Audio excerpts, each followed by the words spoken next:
साल हज पर गया, वहाँ एक बूढ़ा शेख मुझे मिला और वो यमन के इलाके के आलिम थे, सफेद दाढ़ी थी। मैं उनके पास जाके बैठा, लोग उसके हल्के में जमा थे। तो उस बाबे से जब गुफ्तगू हुई तो उसने मुझे कहा कि इसी मस्जिद नबवी में कारी फतेह मोहम्मद साहब पानीपत्ती रहमहुल्लाह एक बहुत बड़े आरिफ और बुजुर्ग अल्लाह वाले गुजरे हैं। फरमाया मैंने उनसे कुरान पढ़ा था और उन्होंने बताया कि जो इस वक्त इमाम नमाज पढ़ाता है ये भी उनका शागिर्द है और वो कारी फतेह मोहम्मद पानीपत्ती देवबंद का शागिर्द है। मैं इस मौजू को लंबा नहीं छेड़ता।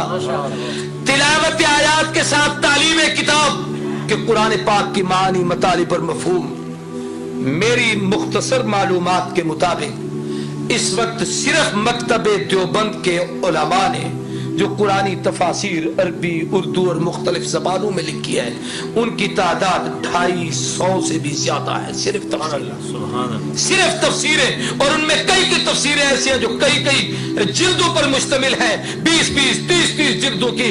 बल्कि अल्लामा अफगानी के 10 साल के दुरूस हमारे बहावलपुर के एक अजीज ने, एक बुजुर्ग ने जमा किए जो उनका शागिर्द था। 10 साल के दर से कुरान को इकट्ठा किया, 10 जिल्दें बनी, कुरान का सिर्फ पहला पाव मुकम्मल हुआ।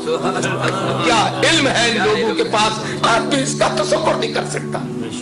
तीसरी चीज है तालीम हिकमत कि शरीयत के अहकामात और मसाइल। ये मुझसे पहले कह रहा था अजीज रशीदी कि अरे भाई एक गंगोही जैसा फकीह पेश करो, एक मुफ्ती किफायतुल्लाह देहलवी पेश करो, एक मुफ्ती अजीजुर रहमान देहलवी पेश करो, एक मुफ्ती मोहम्मद शफी पेश करो, एक मुफ्ती महमूद पेश करो, जो अपने अपने मैदान में फकाहत के वो इमाम और मुज्तहिद और शहंशाह थे कि बड़े बड़े लोगों ने इनके सामने घुटने टेक दिए। और मैं अगर इस मौजू को छेड़ूं तो लंबी बातें हो जाएंगी।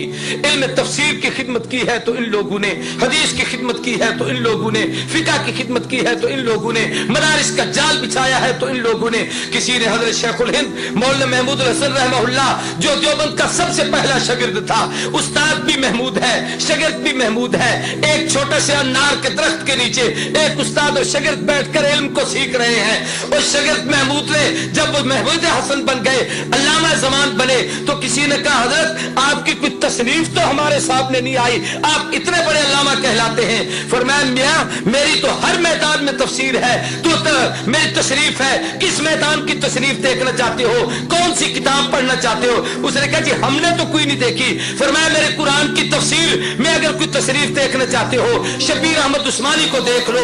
इल्म हदीस में मेरी कोई तशरीफ देखना चाहते हो, मेरे शागिर्द अनवर शाह को देख लो। अगर फकाहत में मेरी कोई तशरीफ देखना चाहते हो, मेरे अजीजुर रहमान और किफायतुल्लाह को देख लो।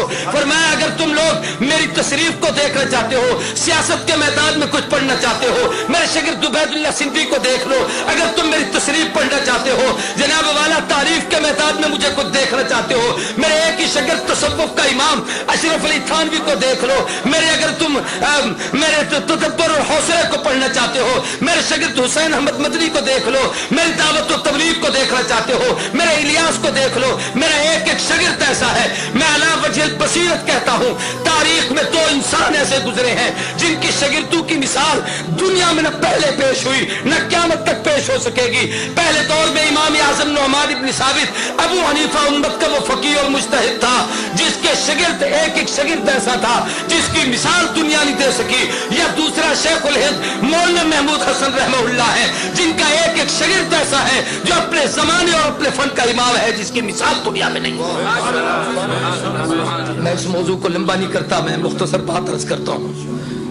और तारीख में कहा, एक हदीस है बड़ी अजीब, मिशकात में उलमा बैठे हैं, हुजूर ने फरमाया कुर्ब क़यामत में यकून फी आखिर इस ज़माने उम्मतुन लहुम मिस्लु अजर अव्वलिहिम।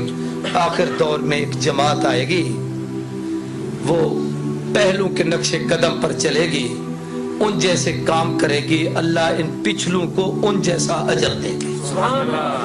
आगे बड़ी लंबी तफसील है, मैं सिर्फ उसी का एक खाका अर्ज करना चाहता हूं। तारीख ने अपने आप को दोहराया कि अगर पहले दौर में इमाम आजम नुअमान इब्न साबित अबू हनीफा गुजरा, जिसकी फकाहत की दुनिया मिसाल न दे सकी, तो इस दौर में रशीद अहमद गंगोही गुजरा, उलमा देवबंद का वो अजीब फर्जंद जिसकी मिसाल दुनिया नहीं पेश कर सकती। अगर उस दौर में अहमद इब्न हंबल इस्तकामत का कोहे गिरा था, तो तारीख ने महमूद हसन को पैदा किया जिसकी मिसाल दुनिया नहीं दे सकती। پہلے دور میں ایک استاد اور شاگرد نے بیٹھ کر کٹھی تفسیر لکھی، مدارس میں پڑھائی جاتی ہے، جس کا نام جلالین ہے۔ تو اللہ نے ہمارے اکابر میں ایک استاد اور ایک شاگرد، علامہ شبیر احمد عثمانی شاگرد، شیخ الہند مولانا محمود حسن استاد اور شاگرد نے بیٹھ کر وہ تفسیر لکھی جس کی مثال دنیا نے پیش کر سکتی۔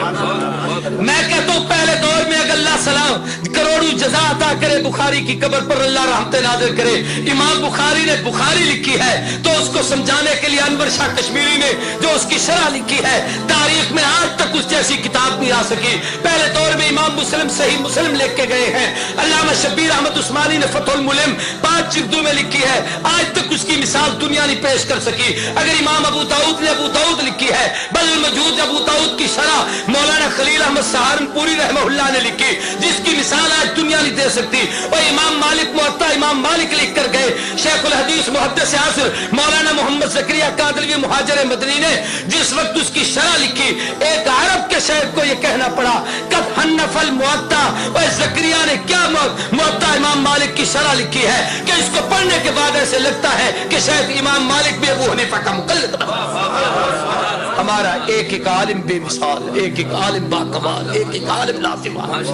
میں یہ کہہ دوں تو بے جانی خدا کی قسم، اگر وہاں بخاری کی قبر سے خوشبو آئی ہے تو یہاں 6 مہینے تک لاہور کی قبر، امام الاولیاء مولانا احمد علی لاہوری کی قبر سے، اور اب تو ہزاروں ایسے ہیں جن کی قبروں سے جنت کی خوشبو دنیا میں مہکی ہے۔